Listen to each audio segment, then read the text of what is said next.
Hello there, welcome back to Morning at NTV with me, Malaki Vilodera and Romeo Busiku. We're getting into a take-note conversation now. When the current P7 candidates complete O-level in 2023, they will walk out of school with 2 certificates. One will be a Uganda Certificate of Education from the Uganda National Examinations Board and a Level 1 National Certificate of Competence from the Directorate of Industrial Training. This will certify that the students are competent in vocational subjects they were being taught in schools. Developed by the Chambogo-based National Curriculum Development Center, the new curriculum condenses over 40 subjects into 20 subjects, core subjects. That's according to the NCDC, emphasizing critical thinking skills. Now, the Teachers Union, UNATU, has already moved to reject this particular new curriculum and claims teachers were not consulted. But they are not alone. Now, most of the parents are also worried and they need to be reassured with regards to what this new curriculum will mean for the performance of their children. Now, to have that conversation, we do have a special guest with us, Romeo. Indeed, Malawi have a special guest, the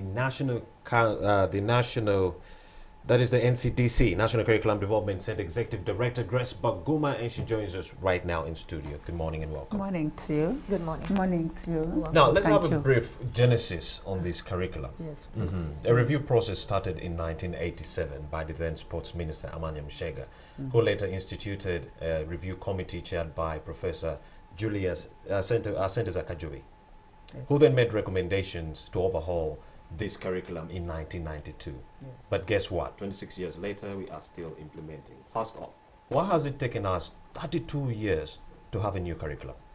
Quite a number of challenges come on board as you think of implementing the 1992 white paper and indeed the review of the curriculum. And some of the challenges were the issues of finances, the economy, because you have to look at, can the government afford what you are trying to put on the table, and is the country ready? And I'm sure there were a number of other critical issues that government had to focus on, because we had a curriculum, but the curriculum should normally be reviewed. So 32 years, you find issues of finance, issues of politics also coming, because there are 5 determinants of a curriculum. And in those determinants, you find, yes, of course, the knowledge, the finances, the politics, and the human resource. Do you have, did we need to put the teachers right and all that? So, and the 5th one, I forget it a bit. So those determinants have to be looked into if we are going to implement the 1992 government white paper on education, which indeed emphasized a lot on having to review the curriculum and the nature and what we teach the children. So Kajubi report was very critical, and the major issues in that report were indeed about curriculum and the need that this country needed to shift towards actually originally having 2 types, the vocational curriculum and the comprehensive curriculum. But we had also to go through a number of other consultations back and forth to make sure that we get it right. Okay.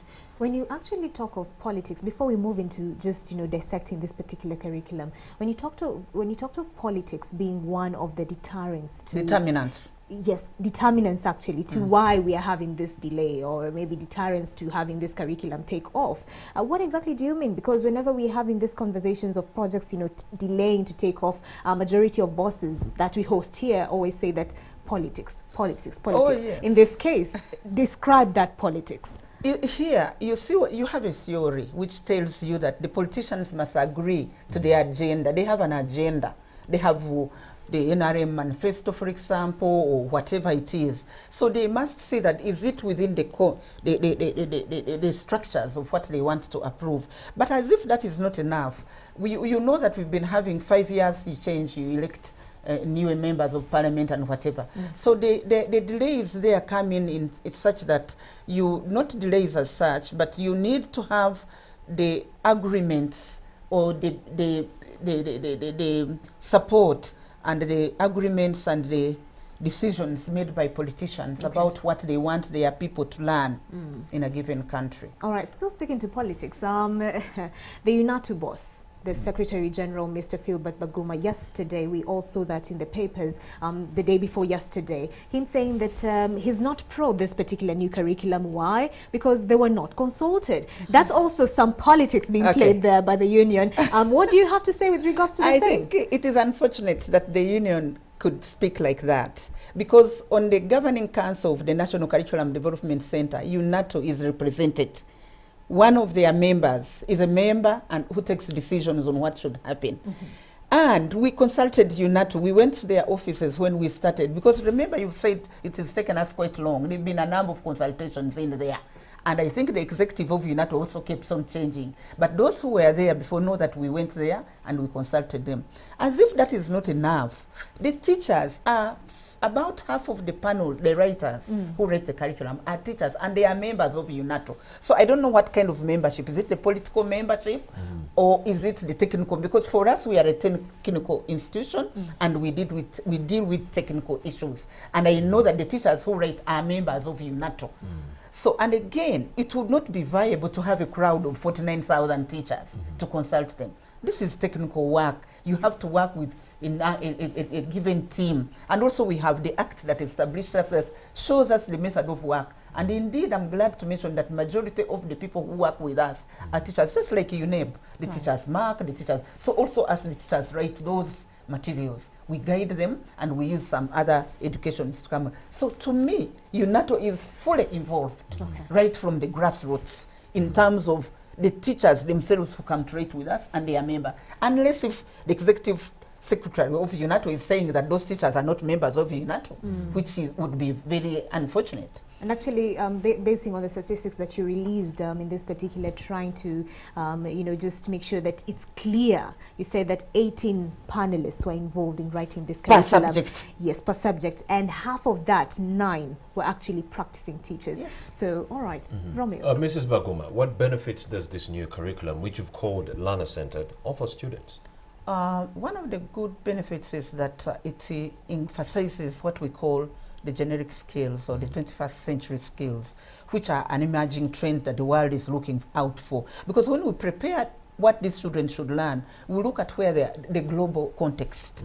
What is it that this child will see in the next, that will be or will have to do? So the 21st century skills are emphasized, and we have also emphasized the hands-on, because there is a lot of challenge with regard to unemployment. And we thought that we should touch the stick when it is still young. Yes. At a formative age of the O-level curriculum, the children should begin to appreciate those areas that will be useful in the world of work.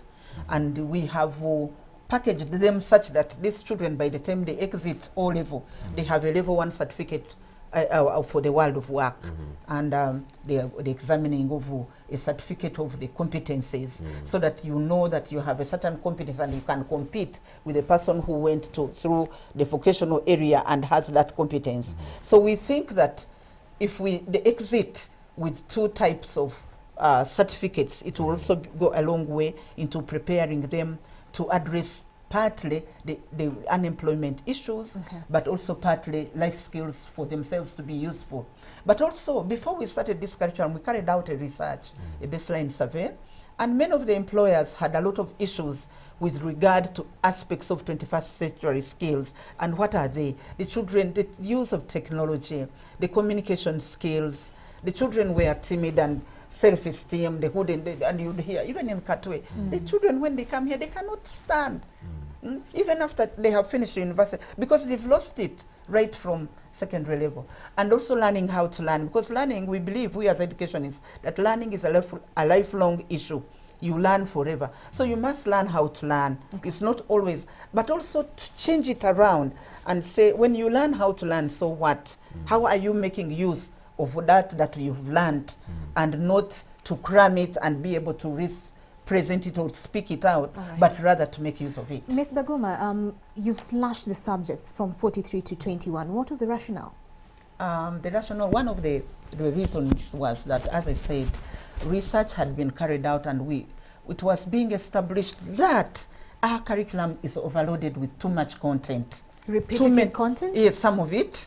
Because we removed the repetitions, we removed the redundancies, but the subjects were too many. on the curriculum. Too many in the aspect that they were not coming out with, you know, when you have all those so what.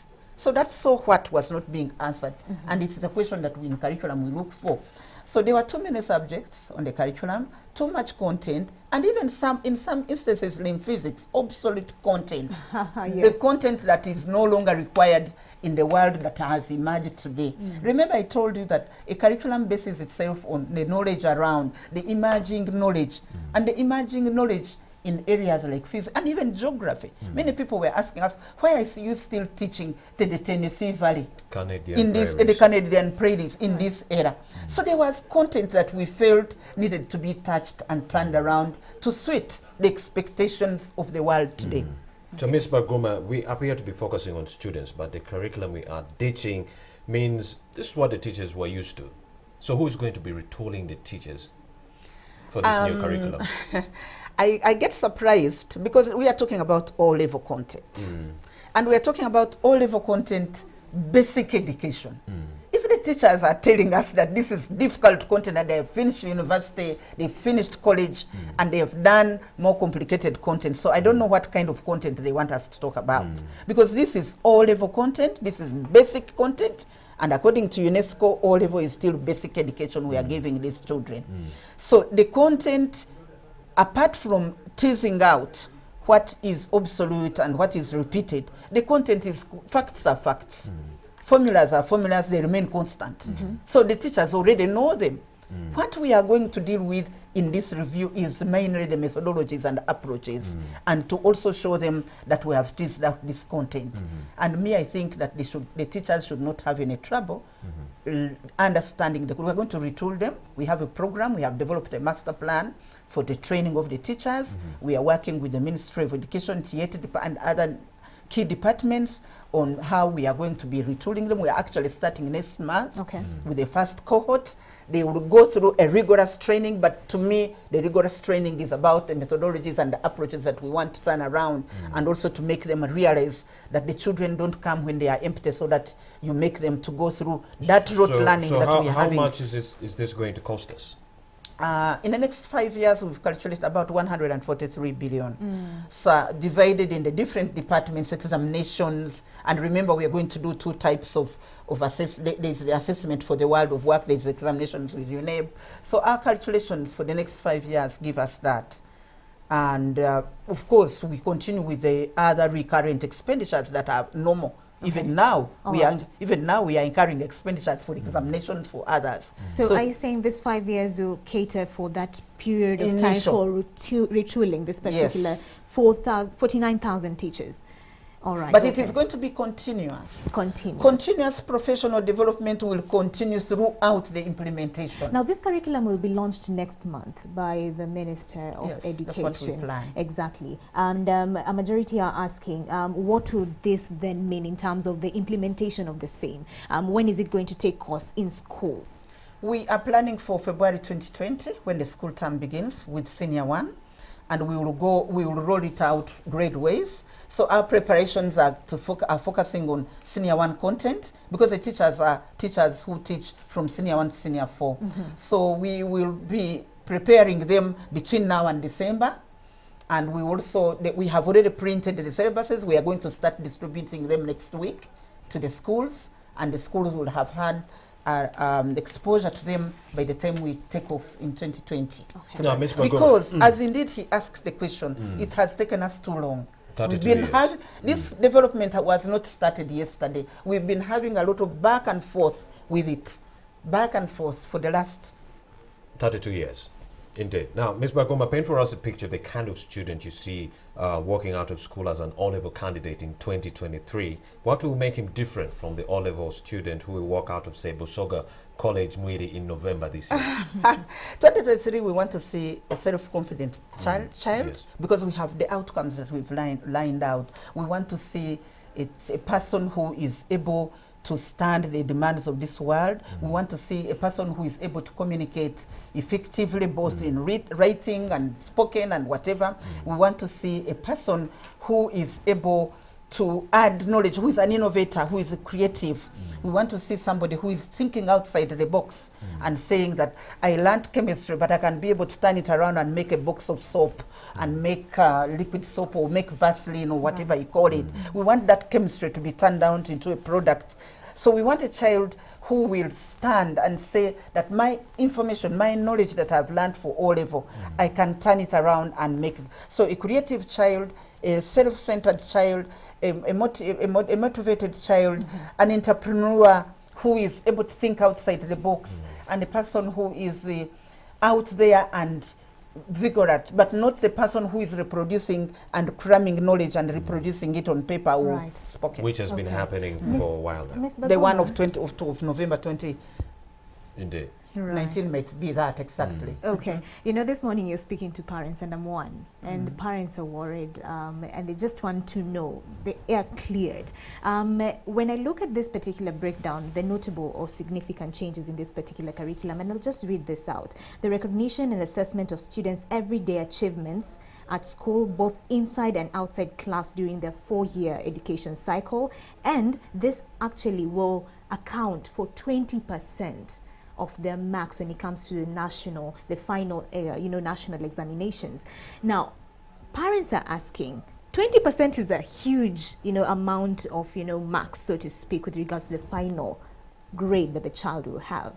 So the question that is coming through is what methodology will be used to assess that in and out of class kind of engagement?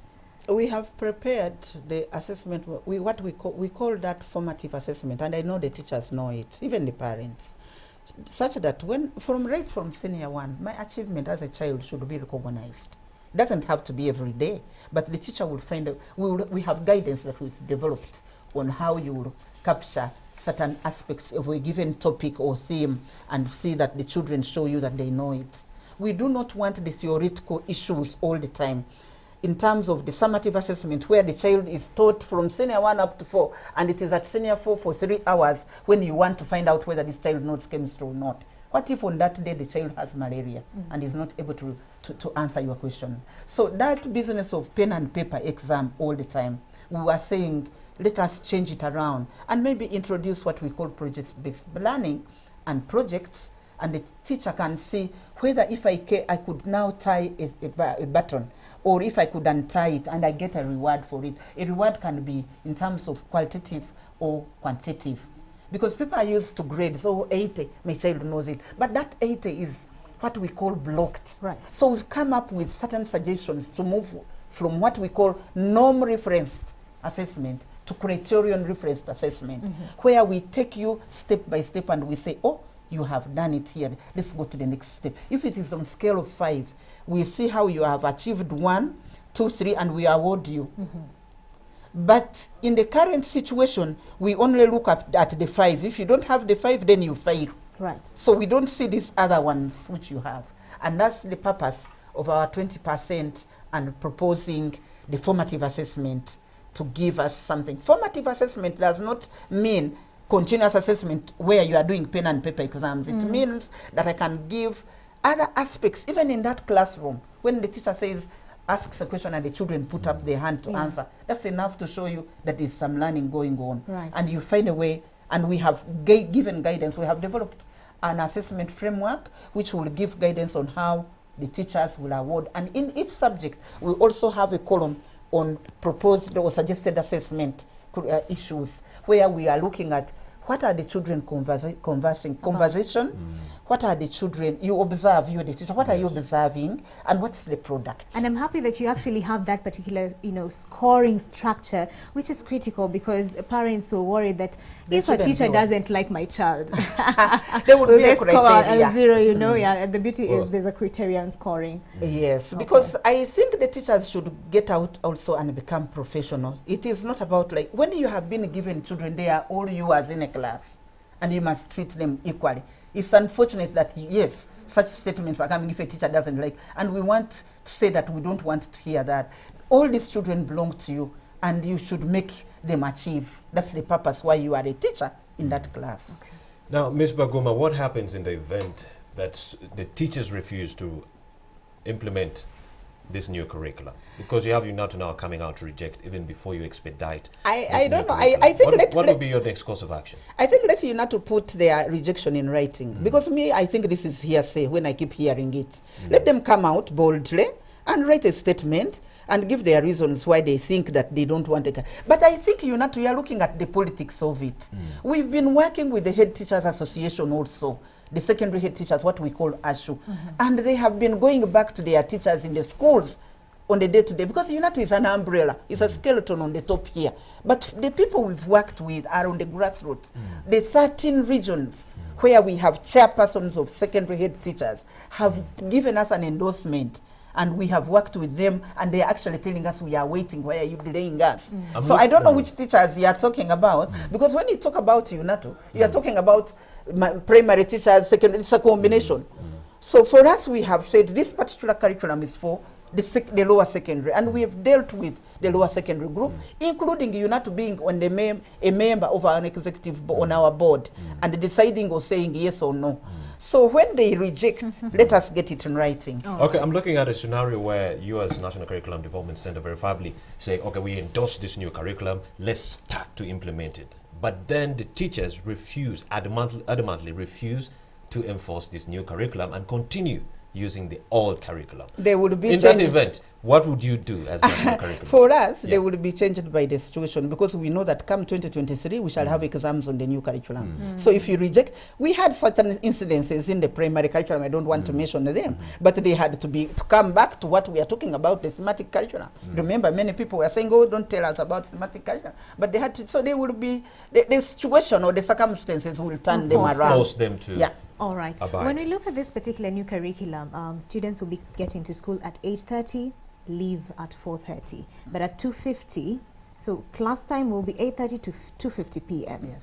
Class time to cover the syllabus. Then from 2:50 to 4:30, an hour and 40 minutes, they'll be left to, get engaged in co-curricular activities, so to speak, and self-discovery, you call it, which is quite pertinent. Now, the question that is coming through is, how does this particular curriculum safeguard the aspect of time wastage, and how will the 1 hour 40 minutes be executed in a way that we are sure the students are actually making the most out of this particular bracket of time every single day they're in school? We have given guidelines on that, on how the schools will do. We have developed what we call an implementation guideline, and one of the sections in the implementation guidelines is how to utilize that hour, that time between 2:50 and 4:30, because we know that they should. But at the same time, we don't want you to put the student in the classroom to start learning. No, we want this brain to relax. We want this brain to have some kind of self-reflection. And when we talk about learner-centered, indeed, that's what we want. We want this child to be able to think, to be a critical thinker. Actually, that's one of the issues we are highlighting. So that by the time this child comes tomorrow morning, has thought through the tasks that the teacher has given. Remember, I talked of project-based learning, but we have also theories of learning, that the constructivism, how is this child going to be constructing the ideas and the minds around and bring them on board? So in the teachers, in the classroom, you will teach, but you will give these children certain tasks, assignments and whatever. They can also go back to those, but they can also sit and reflect, because remember, we have a category of children. They are the gifted children who are very bright, who learn it even. So they may go for a music, they can play a guitar during that time, and that playing of a guitar makes the brain to so get motivated. What you're saying is that for the 1 hour 40 minutes, it will be either group discussions, following through with what you're talking about, co-curricular, activities and sports and clubs and stuff like that. That is what will be happening. Or working on our project. If we have an agriculture project, we are supposed to be taking care of our beans in the garden. We go and see how they are growing and water them. Or working on projects of the others that are in the other pre-vocational subjects. But it will on be a well language, structured. or writing your Kiswahili language script or whatever. But it will be well structured. No time wasting. No time wasting. All right, thank you so much. Thank you so much, Miss Grace Baguma, the ED of NCDC. I think now your questions have been answered. And have we run out of time? Yes, we have run out of time. You have to link to Ali Mivule. I think now for parents you're comfortable, but just in case you have further questions, be sure to tag us at #morning@NTV. Miss Grace, please look at those particular questions that will be coming through. We'll give you the hashtag. Thank you. All right. Romeo? Indeed, let's now head over to Mr. Ali Mivula.